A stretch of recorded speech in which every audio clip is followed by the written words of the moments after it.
Hi, my name is Kim Gerke. I'm a nurse that works with terminally ill patients in a hospice setting, and I would like today to talk with you about the psychological impact of working with patients who are approaching death.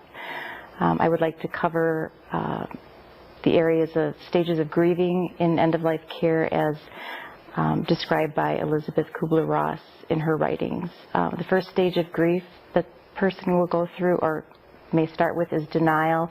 This is where the patient goes through stating that the doctor must have made a mistake, it can't be me. Right, you don't want to feed into that denial, you just want to let the patient and the family go through that. That's part of their grieving process. Just be an active listener during that part and let them communicate and let them know that you're there for them. The next stage that Kubler-Ross speaks of is anger. Oftentimes you will see the patient expressing their anger towards the caregiver. Do not take this personally.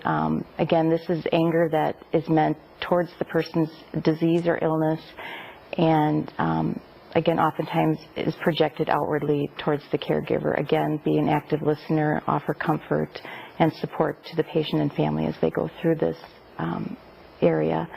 The next stage is bargaining. As Kubler-Ross states, is the patient may say something to the effect of, if I could only make it to see my next grandchild, or if I could just make it till Christmas, then I would be ready to die. That's a normal process. They're trying to associate that they'll be ready after a major event in their life.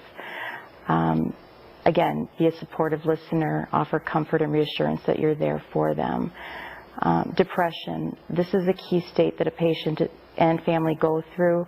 They may become very quiet and may become very introverted. They're working through issues in their head, and it's a positive sign that they are working towards acceptance of their illness. Again, continue to be supportive, accept their active silence, and know that it's okay for you to be quiet also. Don't feel that you need to fill in the gaps when there is a big area of quietness. And finally, the area of acceptance is where the person is at the area where they know that the diagnosis is correct, they're facing the facts, and death has now become a reality. It doesn't necessarily mean that they are any more prepared for it, but they are accepting of that response. What I would like to reinforce to you is that people do not go through these stages as depicted in the book or by what I'm saying. They can fluctuate going back and forth. The important thing to remember is that everyone grieves in a different way, and we just need to be respectful of where they're at and where we are at during that process. What I would like for you now to do is to view a conversation that I had with 3 healthcare assistants who are currently working in the area of people who are terminally ill and are sharing experiences with you that they have had with patients that have died and what their reaction was to that. I've invited 3 nursing assistants to come and share some of their experiences that they've had with caring for patients in a nursing home setting regarding death and dying issues and how they handle the effects of that, both in their personal lives and their professional. If you would please introduce yourself. Hi, my name is Cindy. Hi, my name is Linda. And I'm Yvonne. And we'd like to I do have some questions here just to kind of help guide us, but we'd like to just kind of have a conversation about certain things that we do. The first thing that I would ask you is how do you separate your personal beliefs and feelings towards death with those of your patients?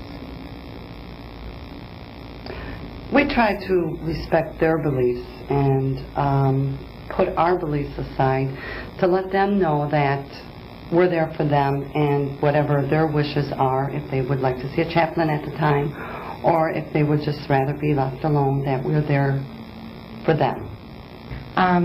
Many times families will ask you direct questions about religious things, such as the difference between heaven and hell and their beliefs, and how do you handle things like that, and their fears of their loved one having pain, and that what do you find is a helpful response or what do you say to them, or do you find someone else to help you through that, to guide you?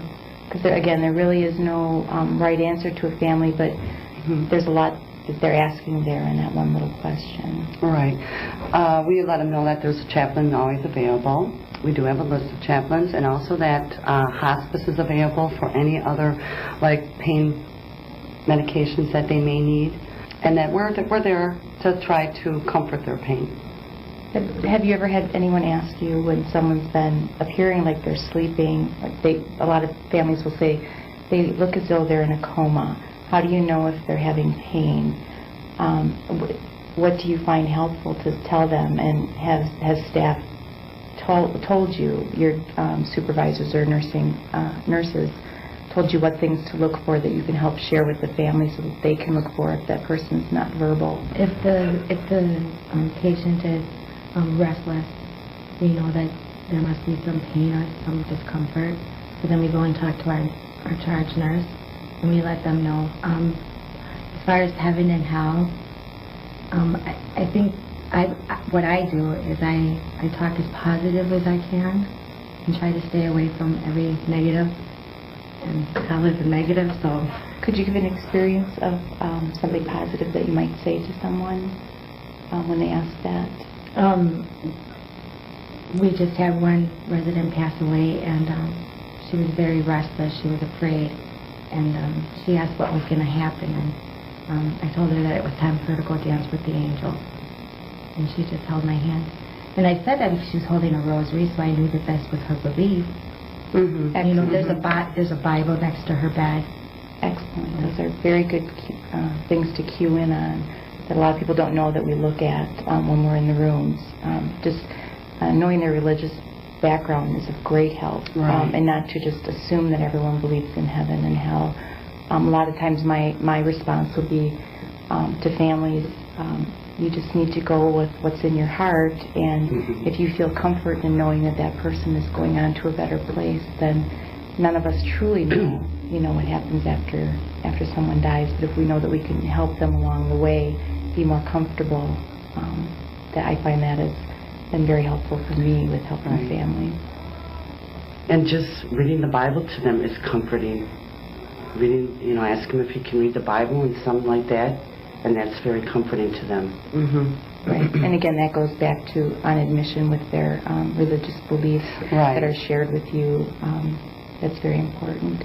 And again, I mean, we may not be of the same religion, and I went out of my way to learn the rosary because we do care for many Catholics, and I've found that I've learned a lot from my patients and their families also by just exploring their beliefs. Thank you for that.